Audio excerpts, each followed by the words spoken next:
Placing text on a path in Inkpad is pretty straightforward. First, you'll need to create a shape. This will become the path for your text. I'm going for an oval. One thing I always do when adding text to a path is duplicate my shape layer. This keeps the original shape safe, just in case I need it again, which I will later on in this video. With my shape safely duplicated, I can create my text. When that's done, I want to select both the shape and text using either the multi-selection tool or Select All in Layer from the Edit menu.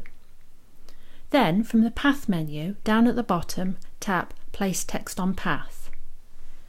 And there's my text on a path.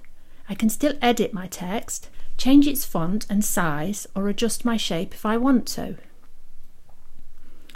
That's all well and good, but what if I want my text on the underside of my oval? Simply grabbing the control handle and sliding the text round will leave the text upside down. But I'd like my text the right way up. Flipping the text is very simple. I'll just undo that, and with my text still selected, use Duplicate in Place from the Edit menu. Now I can use Reverse Path Direction from the Path menu.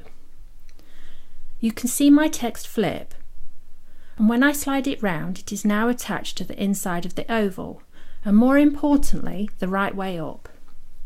Now, if you should want your text underneath to match the curve of your top text, you'll need to increase the size of your shape.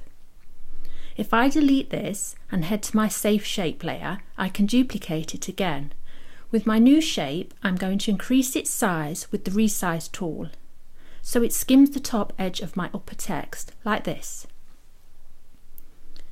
Now I can create some new text.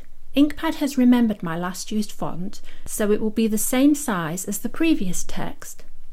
Once that's done, I can select it and the shape as I did before and choose Place Text on Path.